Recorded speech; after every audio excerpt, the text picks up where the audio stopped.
ক্যানিং জীবনতলা এলাকায় বিজেপির জয় উল্লাসের মধ্যে শওকত মোল্লার নাম দলীয় নেতৃত্বের ব্যানার খুলে ফেলা হলো। ভোট পরবর্তী সময় দক্ষিণ চব্বিশ পরগনা জেলার ক্যানিংয়ের জীবনতলা এলাকার রাজনৈতিক উত্তেজনা সৃষ্টি হয়।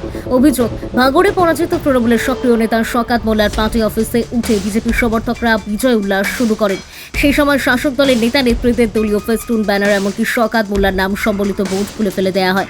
স্থানীয় সূত্রে জানা যায়, পরিস্থিতি নিয়ন্ত্রণে রাখতে বিজেপি নেতৃত্ব মাইকিং করে সমর্থকদের এই ধরনের কর্মকাণ্ড থেকে বিরত থাকার আহ্বান জানান। যদিও সেই আহ্বান কার্যত উপেক্ষিত হয় এবং একের পর এক বোর্ড খুলে ফেলা হয়। ঘটনাস্থলে জয় শ্রীরাম ধ্বনি তুলতে দেখা যায় সমর্থকদের। এই ঘটনাকে কেন্দ্র করে এলাকায় চাঞ্চল্যের সৃষ্টি হয়েছে। প্রশাসনের পক্ষ থেকে এখনো পর্যন্ত কোনো আনুষ্ঠানিক প্রতিক্রিয়া মেলেনি, তবে পরিস্থিতির উপরে নজর রাখা হচ্ছে বলে জানা গেছে। দক্ষিণ চব্বিশ পরগনা থেকে রেবতী মালের রিপোর্ট, ডিএন নিউজ বাংলা।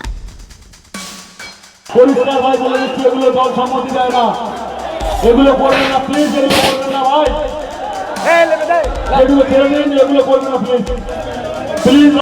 সামনে দাঁড়াবো, তাদের যাতে বাধা হয়ে তারা কোথায় যেন না যায়। আমি আশা করবো আপনারা সঠিকভাবে চিন্তা ভাবনা করবেন। প্লিজ ভাই, এগুলো করবেন না ভাই।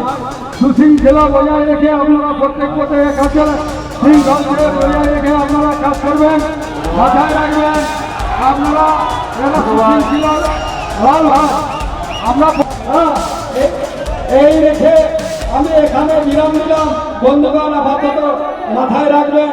জয় শ্রীরাম, ভারত মাতা কি জয়, জয় শ্রীরাম।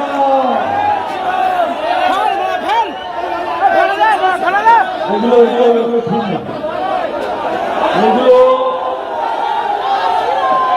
এগুলো দল সম্মতি দেয় না।